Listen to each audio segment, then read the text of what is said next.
Welcome back here on TommyBoxing, and today we got to talk about Jake Paul. Now, I know I am super late to this, but if you haven't seen it yet, Jake Paul hopped on Impaulsive right after his fight. I want to get into it. I've seen clips of it. I've intentionally avoided all of clips and anything of it because I want to see it. I want a fresh, raw reaction for you guys. So yeah, let's just kind of hear what Jake has to say about the fight. I've heard his lisp already, so we're just gonna get into it. Jake, how are you able to sit down when your nuts are the size of basketballs? Like, how are you actually able to sit? Jake sounds in pain, dude. Oh my goodness. He's talking like this. Like I already heard the clips. I've already seen and heard the clips of him with his lisp right now, which is fair. I'm not going to dog at him for having a lisp. His jaw just got broken and he just got out of his surgery,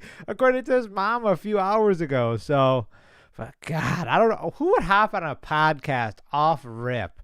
You know, fair play to Jake. Marketing genius. After all the fights you've had, in awe of the fact that you do what you do. It's mind-blowing to me. Thank you, man. Yeah. I mean, it's not that hard to get your ass beat. I don't think you... At least he's honest. I can respect Jake for that. Jake is not going to pretend like, oh, yeah, you know, I was dominating the fight. He knew kind of what it was. At least that's what he's giving off the vibe of. His camp has been pretty supportive. Everyone's been supportive. No one's really talked down to him. There probably has been. I guarantee I've missed it online. But the biggest thing I've seen on Twitter, social media, is big respect to Jake Paul for getting in the ring, including from Anthony Joshua himself. I won 2 rounds. For sure. And then he won 2, and then I got dropped. But yeah, I was doing good. I just think my cardio, just the mental pressure of the big guy and sparring the big people is different than the 10-ounce gloves. So I was feeling his power a lot more. But it was a great experience. Like, I learned a lot in there. That's honestly the best response I can hear from Jake, truthfully. Like, I think I'm going to give Jake a lot of credit in this. If this is his mindset throughout this interview, I think this is the best way to say it. You know, Jake did win the first round. I can't remember the second round too much. Maybe he won that one too. I don't know. But yeah, he's correct. The last 2 rounds, then he got knocked down. The mental pressure is a really big thing. I think, and he said it. He felt it. He felt that pressure once he got in the ring, faced off with him. And honestly, I think he felt it even prior. I don't think he felt it just in the ring with just the 10-ounce gloves. I think when he was starting sparring the big guys, had the face-off with Anthony, he was like, oh, shit. So that's when you started seeing him getting a little more and more chaotic the closer the fight got because he's trying to mentally prepare for it. You can tell the mental toll it took on him. Like AJ said, he was going to take Jake's soul in the ring, and he did. Whether you agree with it or not, if Jake's saying, oh, it's because of his gas tank, it's because Anthony pressured him. High-tier, high-caliber pressure from a top-tier boxer. He felt it, and he didn't realize that there's levels to it, and now he experienced it. So I think this is a bigger lesson than a loss. I can't really fucking talk. Are you in pain? Yeah, but it's not from, like, talking. Talk to me about what your jaw feels like, because you got It's like a baseball in there. Oh, my God. 2 plates? Oh, my God. It just feels like 4 titanium plates. 4 titanium plates. How much? Oh, my God. Now, I've seen this clip, but it's just still insane to hear. 4 titanium plates in your mouth. I assume, because it got shifted so much this way, definitely 2 over here, and then maybe 2 over here to support it because it also got pushed. Or is it all 4 on one side? I don't know. This could be the end of Jake Paul boxing. Definitely in the high caliber level. I mean, I'll give my opinions kind of more towards the end of the video. What's next for Jake Paul? But yeah, man, this is rough. This is rough. If we're gonna maybe try to do this, I do want to know one thing, because I think one thing that is undeniable is your chin. I mean, anyone who questioned whether or not you had a chin, I think the answer to that question was proven last night. Bro, you can take a shot. Anthony Joshua hits you with probably his hardest shot that we've seen drop every other single fighter that he's fought. Yeah. And he hit you in the face, and not only did you not get knocked out, you dropped and said, wow. That's true. That's so freaking true. Jake has a chin. I mean, it's broken in a million pieces now, but Logan nailed it on the head. That statement's true. I think Jake has a really tough chin, and I think him fighting AJ and not getting cleanly sparked out from that flush 2 right on his chin shows a lot. Oh, it took his legs though. Yeah, it took his legs. Obviously. What are we talking? Like, any shot that lands cleanly on a chin, your legs are going to be gone 9 times out of 10. But for him to take that and then not be like laying flat on the ground shows his chin. Shows his chin. I was on the ground. I was like, that was a good shot. Dude. Did he surprise you with his power? Like, no, to be honest, no. His nose is still bleeding. Do you guys see that? I'll zoom in on it, but his nose is still bleeding. Oh my God. Let this man go home and rest, please. Do better than Francis in that. Francis kind of got no chin. So Francis low-key soft. you made it further in Francis. Yeah. So the I mean, by 6, he went 6 rounds. you know what that means. What? He's got a He could beat Francis.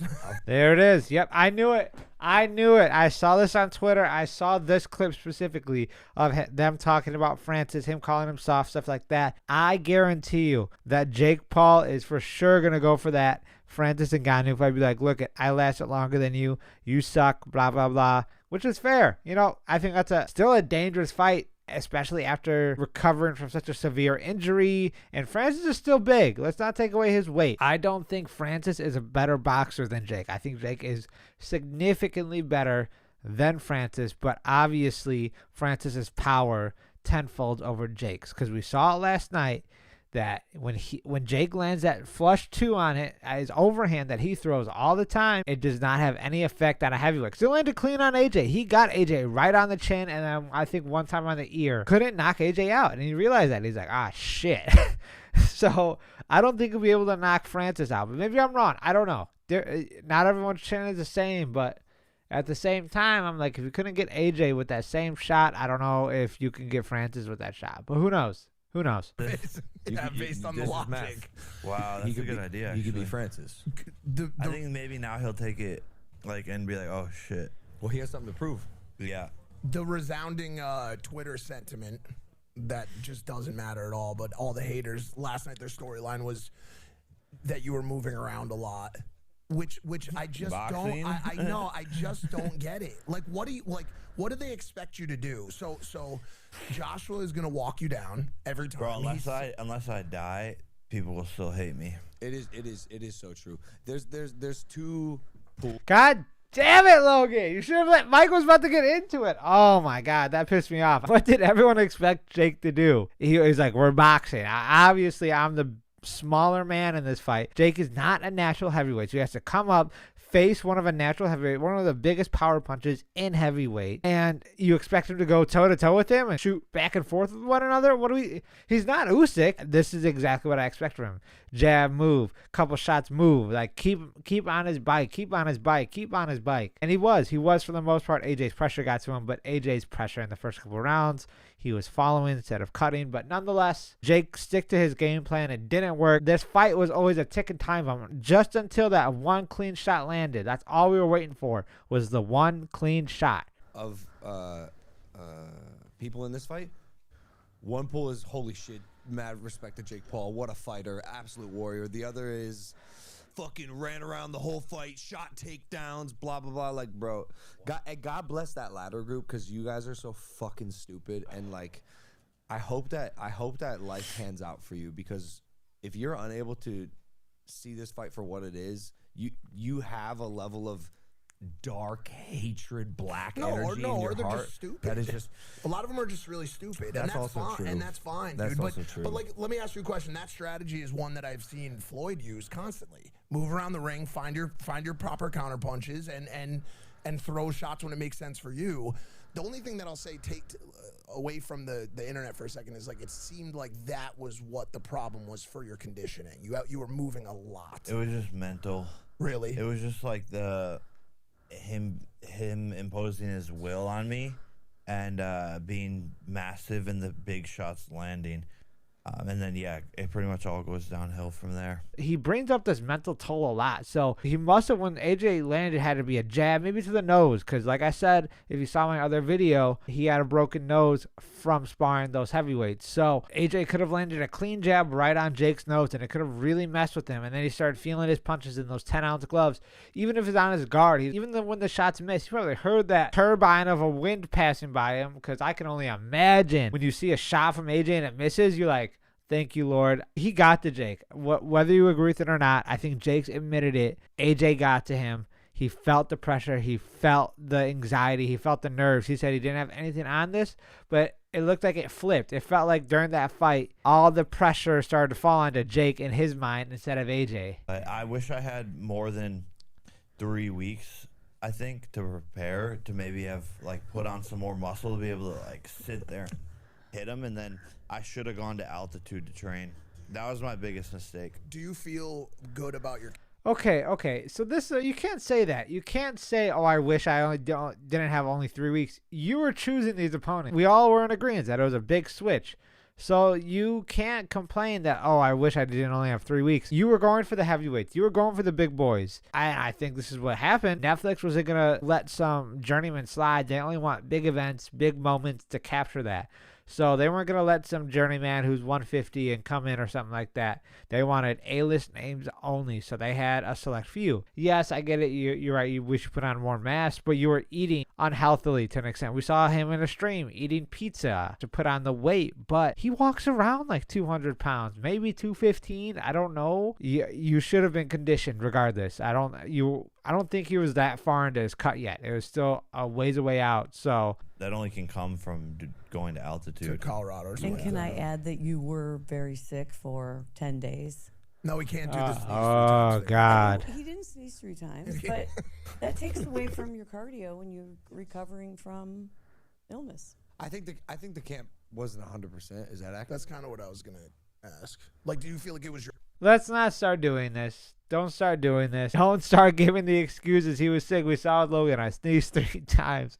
But like, we can't do that. We can't. Jake's staying silent. He didn't say that. He just said it was the mental pressure, and he felt like he wasn't great in camp. The mental pressure, I think, is 100% valid. But we can't be like, also the camp wasn't great.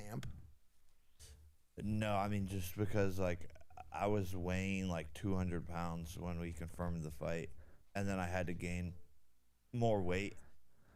So was he weighing 200 pounds, or was he already cutting? And he was, you know what I mean? Like, that's what I want to know. Was he walking at 200 pounds casually? He didn't start his cut yet for Davis. Or was he already doing his cut for Davis and he was at 200 during the time of signing? So then he had to stop cutting. So that's what I want to know. To be in there with someone who's that good, I learned a lot. And I see where I could have done better. So I'm a little disappointed, but I also know how good he is. But I had him wobbled at one point. You landed some... No, you didn't. Let's stop that. He did not wobble AJ. You caught AJ, but you never wobbled him. We saw the 2 land. You threw that from Earth to Mars. You were throwing that across the ethos, and it didn't hurt AJ. AJ took it. He's like, oh, okay, we're good. Let's carry on. I'm good. I'm chilling. I thought it would hurt me, but no.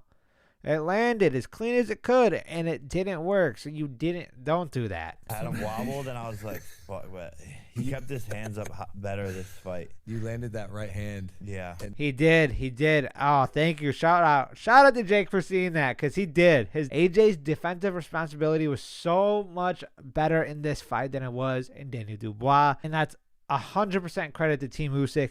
I guarantee you they had like bamboo sticks and just beating him with it every time he dropped his hands or some crazy stuff like that. I guarantee it. I did have fun. Like, I love this sport and I love this job. It doesn't even feel like a job. It's just fucking awesome. I just had a blast in there. Win, lose, or draw.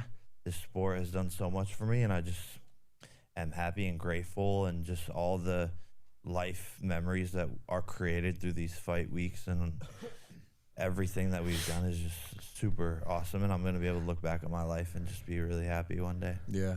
You're a fucking God dude. bless you. You're God bless honestly you. amazing, dude. You make us like very I happy. hate to glaze because I know they're gonna call me a glazer, but honestly, like, it's not very often that I'm sitting these days watching someone and just saying to myself, like, wow, I'm fucking proud of this person, dude. Like, we've watched you grow, and evolve on this show and in life in general. And when I just watch you go in against a monster like that and stand in the pocket and take the shots and keep getting back up, and promote the sport that, like, honestly, 6 years ago, like, people weren't talking about boxing. 7 years ago, people weren't talking about boxing, bro. 6-7 years ago, I'm pretty sure it was Jake Paul or Logan Paul and KSI, 1 or 2. Yeah, you can't. I mean, you can still. Yes. Jake has brought a lot more eyes to it. He's created the younger generation to get involved with the sport. So did KSI. But Jake has resurged the interest to the younger audience, without a doubt. I'll give him that credit. I'm very happy with MVP and all the fights on the undercard. It was just an amazing show. Our partnership with Netflix. So there's so much good that came from this. For sure. Before you leave, can I tell you one other thing that I realized, and I want you to know it? Okay. You have a opponent culture problem with their walkout songs. I've realized the pattern, and I'll explain it to you. Last night, a lot of people were focused on you walking out to 6ix9ine. It was awesome. Don't get me wrong. But before that happened, That was fire, by the way. That 6ix9ine walkout, fire. Way to pick the right person for the right atmosphere for the right moment. In Miami with 6ix9ine, fighting a heavyweight, probably the biggest fight of his life. And to walk out and that getting amped up, fire walkout. If you hate on that walkout, you're just a plain hater. That was a fire walkout, dude. a British man from the UK, right? UK guy, walked out to a really classic era hip hop song by Freeway. Freeway walked him out, What We Do. For culture people, it was a big moment for him to walk out to that American song. I thought to myself, wow, this is bad. This is a good walkout song, if you understand it. And I thought to myself, the only other loss you ever took was to a UK guy who walked out to an awesome American song. Tommy Fury walked out to CCR, Fortunate Son in Saudi Arabia. It's something to think about. You should start monitoring. Or you should start monitoring the songs that the UK people walk out to. I think. Okay.